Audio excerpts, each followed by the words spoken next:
Super commando ध्रुव grand master robo. दोस्तों, आपने इसके पहले भाग में पढ़ा कि ग्रैंड मास्टर रोबो समुद्र के अंदर एक परमाणु विस्फोट करता है, जिसके फलस्वरूप कुछ मछलियां समुद्र के किनारे आकर मर जाती हैं और ध्रुव को पता लग जाता है। तो ध्रुव इस मामले की खोजबीन के लिए चल पड़ता है। इधर उस परमाणु विस्फोट की वजह से समुद्र से एक राक्षस निकलता दिखाई देता है, जिसका नाम होता है अग्निमुख। उसकी चंडिका से लड़ाई होती है और चंडिका उससे लड़ाई में हार जाती है। इधर जब ध्रुव और पीटर समुद्र पहुंचते हैं तो उन्हें एक अद्भुत ही नज़ारा दिखाई देता है। उधर तभी ग्रैंड मास्टर रोबो के आदमी ध्रुव और पीटर पर हमला कर देते हैं। यहाँ तक की कहानी आप इसके फर्स्ट भाग में पढ़ चुके हैं। अब उसके आगे मुकाबला बिल्कुल मामूली सा था, अगर उस वक्त रोबो के कुछ और आदमी वहाँ नहीं पहुँच जाते। एक दुश्मनों की संख्या कई गुना बढ़ गई है। हाँ, अब तो बगैर किसी मदद के इनसे जीतना मुश्किल है, पर अब यहाँ मदद आएगी कहाँ से? यहाँ तो किसी को भी मालूम ही नहीं कि हम कहाँ। ध्रुव अभी इतना कुछ सोच ही रहा था, तभी उसकी सोच को गलत साबित करती हुई उसके लिए मदद आ पहुंची। डॉल्फिन का हमला अप्रत्याशित और जोरदार था और पानी के अंदर एक डॉल्फिन 10-10 आदमियों के बराबर थी। रोबो के आदमियों के पास अब भागने के अलावा और कोई चारा नहीं था। भागो! मैं तो तेरे बैगने से पहले ही भाग रहा हूं पगले। ध्रुव ने डॉल्फिन को धन्यवाद किया। वाह दोस्त, आज तो तुमने ही बचाया। आओ पीटर, अब वे लोग जल्दी वापस आने की हिम्मत नहीं। परंतु पीछे देखते ही ध्रुव के मुंह से चीख निकली, पीटर! क्योंकि पीटर सुनने की हालत में नहीं था। लड़ाई के दौरान रोबो के आदमी पीटर का मांस नोचने में सफल हो गए थे। ओह, अब तो पीटर को लेकर तुरंत सतह पर पहुंचना होगा। लेकिन सतह तक पहुंचते पहुंचते तो पीटर का दम घुट चुका होगा। तभी ध्रुव के बगल में एक सरसराहट हुई और अगले ही पल ध्रुव बेहोश पीटर के साथ तेजी से समुद्र की सतह की ओर बढ़ रहा था। दूसरी तरफ चंडिका चुपचाप अपनी तरफ बढ़ती मौत को देख रही थी। हा हा हा हा हा, अब तुझे मैं ऐसी मौत मारूंगा जिसे देखकर कोई भी मेरा रास्ता रोकने के ख्याल से ही कांप। ओह! तभी पैरों में तार फंसने से अग्निमुख का लड़खड़ा कर गिर पड़ा और पास ही बस छुपकर बस का ड्राइवर मौका पाकर तेजी से चंडिका की तरफ लपका। घबरा मत बिटिया, हम अभी तो का आकर बचावत है। और उसको उठाकर वह अग्निमुख से विपरीत दिशा में भागा और जब तक अग्निमुख तारों की कैद से निकल पाता तब तक ड्राइवर चंडिका के साथ घनी झाड़ियों की ओझल में खो चुका था। अग्निमुख कुछ पलों तक पीछा करने की सोचता रहा और फिर इरादा बदलकर वापस एटॉमिक पावर स्टेशन की तरफ बढ़ने लगा। एटॉमिक पावर प्लांट में हर कोई आने वाले विनाशकारी तूफान से बेखबर था। हेलो डॉक्टर राव, क्या बात है? बड़ी खूबसूरत सेक्रेटरी रखी है। भाभी जी को मालूम है या नहीं? तुम्हारी आदतों की तरह तुम्हारे ख्याल भी गंदे हैं डॉक्टर पाटिल। और ये मेरी सेक्रेटरी नहीं बल्कि एक रिसर्च छात्रा है, मिस नताशा। ये पत्रकारिता का कोर्स कर रही है और इनकी रिसर्च का विषय है भारत और नाभिकीय ऊर्जा। आश्चर्य की बात तो यह है कि पिछले 1 साल से हमारे प्लांट में आती जाती रही। तभी सर एक गार्ड दौड़ता हुआ आया। सिक्योरिटी ऑफिसर आ गए। अरे, तुम्हारा तो पूरा बदन झुलस गया है, पर कैसे? सर, बाहर एक आग उगलता आदमी आहा, और कहते हुए बेहोश हो गया। ओह, ये तो बेहोश हो गया। लेकिन यह आग उगलता आदमी का क्या मतलब? बात पूरी होने से पहले ही डॉक्टर राव को अपनी बात का जवाब मिल गया। एनर्जी, आहा, यहाँ से भरपूर एनर्जी मिलेगी। थोड़ी दूरी पर चंडिका की ताकत धीरे धीरे वापस लौट रही थी। आहा, धन्यवाद। अगर आज आप खतरा मोल नहीं लेते तो मैं जिंदा नहीं बच पाती। अरे कैसे मोल नहीं लेते खतरा? तुम तो हमारी बेटी की उम्र की हो बिटिया। हम अपनी बिटिया की ऐसे कैसे मरने देते? वह चलता फिरता ज्वालामुखी किधर गया चाचा? वो सुअर उस तरफ गया है, राजापुर बिजली स्टेशन की तरफ। तुम काहे खड़ी हो गई? उसको रोकना बहुत जरूरी है चाचा, वरना वह पूरे इलाके को मरघट में बदल देगा।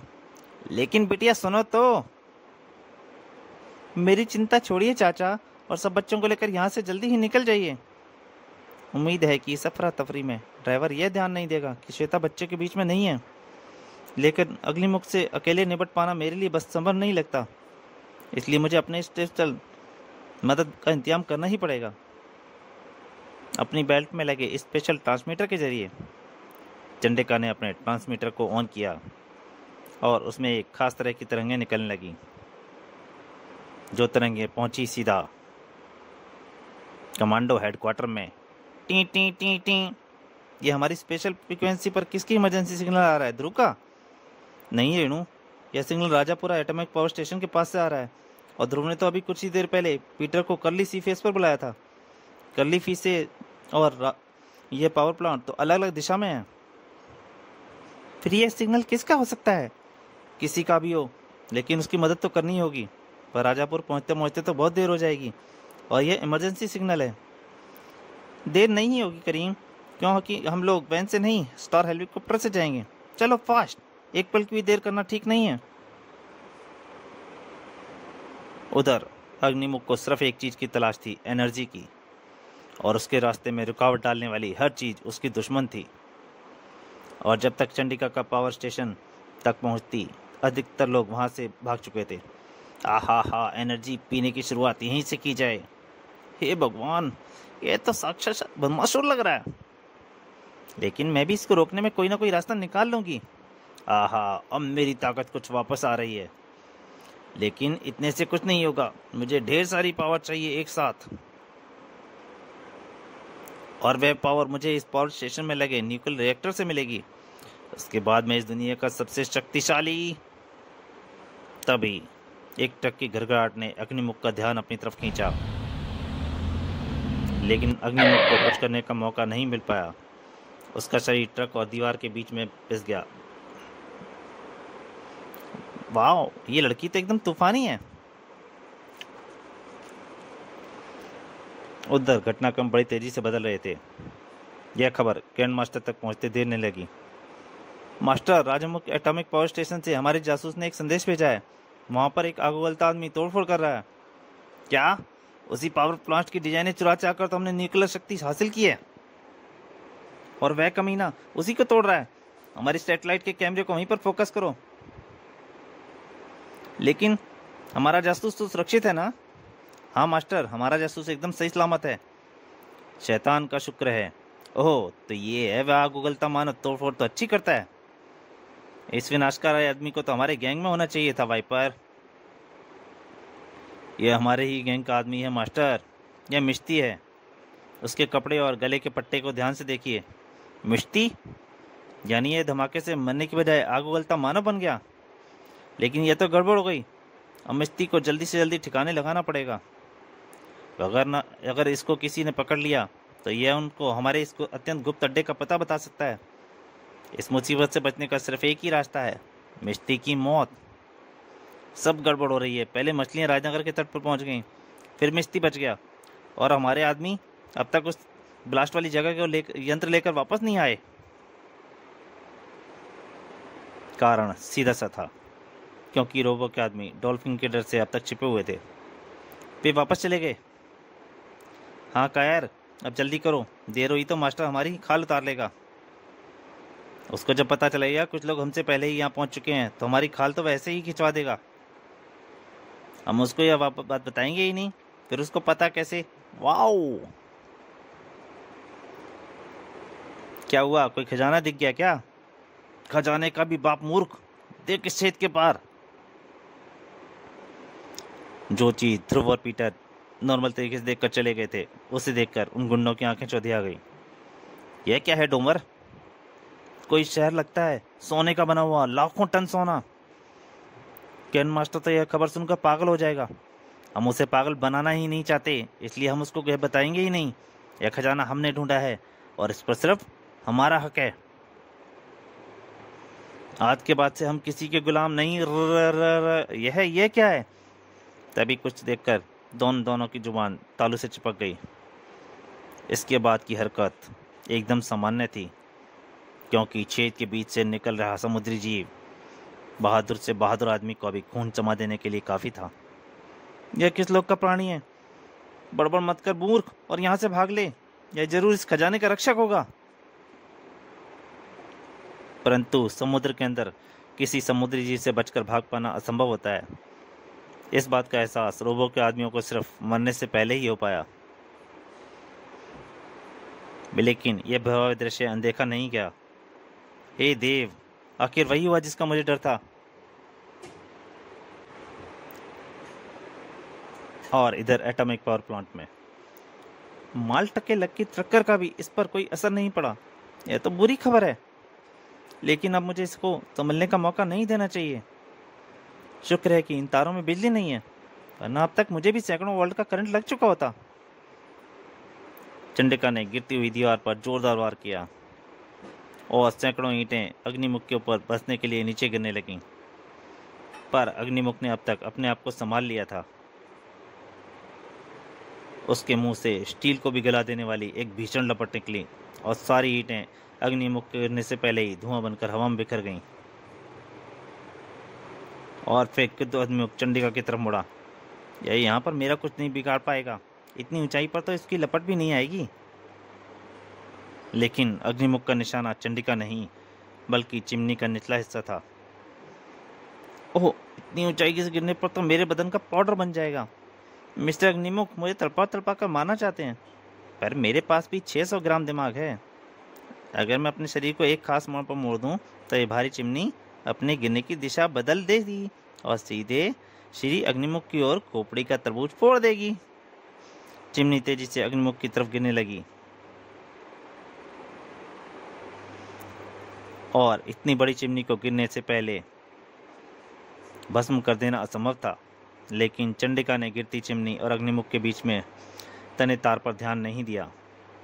तार से टकराकर चिमनी ने अपनी दिशा बदल दी। अरे, अग्निमुख बच गया, पर चिमनी अब उस फोटोग्राफर लड़की पर गिर रही है और उसका ध्यान कहीं और है। इस पर यह आफत मेरी वजह से आई है, इसलिए इसको बचाने की जिम्मेदारी भी मेरी है।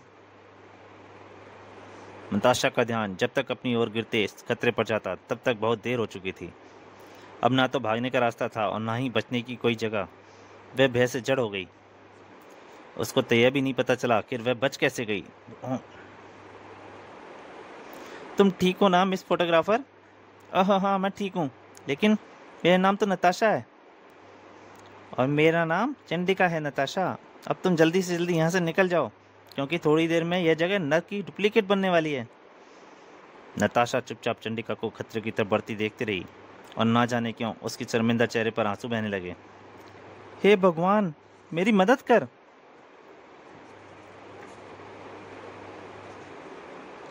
और इधर चंडिका, ओह, अब इसके और न्यूक्लियर रिएक्टर के बीच सिर्फ कंक्रीट और शीशे की एक मोटी दीवार है और इस रुकावट के रास्ते को हटाना इसके लिए बाएं हाथ का खेल है। इससे पहले कि चंडिका अग्निमुख तक पहुंच पाती, दीवार एक धमाके के साथ बढ़ और ढह गई। मैन न्यूक्लियर रिएक्टर सामने दिख रहा था और अब उसके और अग्निमुख के बीच कोई रुकावट नहीं थी। अब तो इस पर या उस पार वाला मामला है। अब या तो मैं नहीं या फिर अग्निमुख। चंडिका अब ये सोच रही थी, लेकिन तभी चंडिका को आसमान से आ रही गड़गड़ाहट की आवाज़ सुनकर ठिठक गई। हेलीकॉप्टर उसकी मदद के लिए आ पहुंचा था, जिसमें रेणु और करीम सवार थे। स्टार हेलीकॉप्टर, यानी मेरा सिग्नल भेजना व्यर्थ नहीं गया। घबराओ मत चंडिका, हम आ गए हैं। इस युद्ध से निपट लेंगे, तुम आराम से तमाशा देखो। अगली पल ऊपर से गिरे एक शिकंजे ने अग्निमुख को न्यूक्लियर रिएक्टर की तरफ बढ़ने से कदमों को रोक दिया और कुछ समझ पाने से पहले ही अग्निमुख ने अपने आप को हवा में उड़ता पाया। हेलीकॉप्टर की इस चिमनी की तरफ से ले चलो रेणु, ताकि एक जोरदार टक्कर से इसका भुर्ता बन जाए। यह तो खैर है कि शिकंजा स्पेशल धातु का बना है, वरना यह उसको अब तक गला चुका होता। लेकिन शिकंजे से जुड़ी चैन स्पेशल धातु की नहीं बनी थी। बौखलाए हुए अग्निमुख ने एक ही फुंकार से उसको गला दिया। लेकिन यह एक जबरदस्त गलती थी, क्योंकि अग्निमुख का शरीर कई फुट ऊपर से लहराता हुआ नीचे जमीन पर आ गिरा। यह टक्कर अग्निमुख जैसे प्राणी को भी बेहोश करने के लिए काफी थी। तभी डॉक्टर दौड़ते हुए, क्या हुआ नताशा? डॉक्टर राव, आप अभी तक यहीं हैं? हाँ, इस खतरे को आभास पाकर रिएक्टर को बंद करना जरूरी था, ताकि अगर कोई उससे छिड़खानी करे भी तो नुकसान ज़्यादा ना हो। चंडिका अग्निमुख के पास ही खड़ी थी। अब किसी को कोई नुकसान नहीं होगा डॉक्टर राव, हमारा दुश्मन बिल्कुल आराम से सो रहा है। अब सीधा सा काम, इसको यहाँ से जाकर स्पेशल सेल में बंद करने का। चंडिका ने इतनी बोल पाई थी, परंतु अग्निमुख तब तक जग चुका था। उसने सीधा चंडिका को हाथ पकड़ा और चंडिका के मुंह से चीख निकल गई, आ! अब चंडिका एक बार फिर से मौत की गिरफ्त में थी। करीम और रेणु असहाय से रेणु देखने के अलावा कुछ नहीं कर सकते थे। अब क्रोधित अग्निमुख चंडिका को बचाना असंभव लगता था कि तभी सदे सदे कदमों से आगे बढ़ती हुई नताशा दोनों के बीच आकर खड़ी हो गई। अग्निमुख ने नताशा को गौर से देखा और उसके चेहरे पर आश्चर्य के भाव उभर आए। वह कुछ पलों तक दुविधा में रहा और फिर मैन्युअल रिएक्टर की तरफ बढ़ गया। आश्चर्य है करीम, इसने उस लड़की पर हमला क्यों नहीं किया? अब अग्निमुख को हमें ही रोकना होगा। तुम प्लेटफॉर्म को नीचे करो और इसकी लीला ये समाप्त करता हूँ। अगले ही पल हेलीकॉप्टर से एक प्लेटफॉर्म झूलता हुआ नीचे की ओर बढ़ने लगा और साथ ही साथ वातावरण गोलियों की तरतार से गूंज उठा। लेकिन सारी गोलियां अग्निमुख से टकराकर भस्म हो गईं। अग्निमुख ने पीछे मुड़कर देखना भी जरूरी नहीं समझा। लेकिन अब तक नताशा, चंडिका और डॉक्टर राव प्लेटफॉर्म पर पहुंच चुके थे। हेलीकॉप्टर उड़ाओ जल्दी! स्थिति की नाजुकता समझते हुए रेणु ने नताशा की बात मानने में कोई बुराई नहीं समझी। अग्निमुख को रोक पाना भी संभव नहीं लगता था और अग्निमुख अब न्यूक्लियर रिएक्टर के अंदर पहुंच चुका था और इससे कि पहले कि हेलीकॉप्टर सुरक्षित दूरी तक पहुंच पाता, एक भीषण और बहरा कर देने वाला धमाका हुआ। कंक्रीट और लोहे की भारी टुकड़े सैकड़ों फीट ऊपर तक उछल गए। इस लोहे का टुकड़ा गोली की तरह हेलीकॉप्टर से भी टकराया और स्टार हेलीकॉप्टर पर कटे पक्षी की तरह घने पेड़ों की तरफ गिरने लगा। इधर अग्निमुख, अब कुछ चैन पड़ा, लेकिन अभी मुझे और एनर्जी चाहिए, इस दुनिया की सारी एनर्जी। जितनी एनर्जी अग्निमुख सोखता रहा था उसकी एनर्जी की भूख बढ़ती जा रही थी। इसी दौरान ध्रुव बेहोश पीटर के साथ राजनगर की तट की ओर बढ़ रहा था। पीटर को अब तक होश नहीं आया है, इसको जल्दी से जल्दी अस्पताल पहुंचाना बहुत जरूरी है। इसके बाद मैं अकेला वापस आकर छानबीन। तभी दाहिनी तरफ आसमान पल भर के लिए रोशनी से दमक उठा। यह क्या हुआ? विस्फोट? कुछ पलों बाद चमक का पीछा करते हुए एक गड़गड़ाहट ने पूरे वातावरण को भर दिया। यह विस्फोट की आवाज राजापुरा से आई है। लेकिन ध्रुव के लिए खतरा राजापुरा से नहीं, बल्कि समुद्र के अंदर से उभर रहा था। वही विशालकाय जीव जिसने रोबो के आदमियों को खत्म किया था, वो अब ध्रुव और पीटर के सामने था। अपने सामने एकाएक प्रकट हुए भंगर समुद्री जीव को देखकर ध्रुव भी एक पल के लिए स्तब्ध रह गया। लेकिन सिर्फ एक पल के लिए। यह जो भी है, इससे इस वक्त उलझना ठीक नहीं है, क्योंकि पीटर की जल्दी से जल्दी अस्पताल पहुंचाना बहुत जरूरी है। मोटरबोट तेजी से 90 डिग्री कोण पर तेजी से घूमी और उस भयंकर जीव के रास्ते से दूर बढ़ने लगी। लेकिन मोटरबोट ज्यादा दूर नहीं जा पाई, क्योंकि भयंकर जीव उसी तेजी से पीछा कर रहा था। ध्रुव ने निर्णय लेने में एक पल भी नहीं लिया। इससे बचकर भागना बेकार है, इससे मुकाबला करना ही पड़ेगा। और सबसे पहले मुझे इसका ध्यान अपनी तरफ खींचना पड़ेगा, वरना अगर इसने मोटरबोट पर हमला किया तो बेहोश पीटर को बचाना मुश्किल हो जाएगा। हालांकि मैं किसी जीव को मारने के खिलाफ हूँ, लेकिन यह प्राणी शर्तिया उन जीवों की श्रेणी में नहीं आता। उफ, यह तो मुझे पकाकर खाने की मूड में है। इसकी आग से बचाने के लिए अब लड़ाई पानी के अंदर लड़नी होगी, जहां पर इसके मुंह की आग शायद ज़्यादा दूर नहीं जा पाएगी। दैत्य ने ध्रुव का पीछा नहीं छोड़ा। मेरा ख्याल सही था, इसके मुंह की आग मुंह में ही रह जा रही है। अब एकदम सही मौके का इंतजार करना है। दैत्य तीर की तरफ ध्रुव की तरफ बढ़ा और इसी पल ध्रुव ऊपर उछला। साथ ही साथ उसका हाथ घुमा और एक नुकीला भाला सीधा दैत्य के मुंह में जा घुसा। यह भाला इसकी आंतों और गले को चीर कर रख देगा, और यह राम नाम सत्य है। लेकिन दैत्य के मुंह की भीषण आग ने भाले को गले तक पहुंचने से पहले ही गला दिया। अब ध्रुव के हाथ खाली थे और उसकी तरफ बढ़ती मौत की गति बहुत तेज। एक बार फिर ध्रुव ने अपनी तरफ बढ़ते हुए विशाल जबड़े से अपने को बचाया लेकिन लहराती पूंछ ने उसको अपना निशाना बना लिया।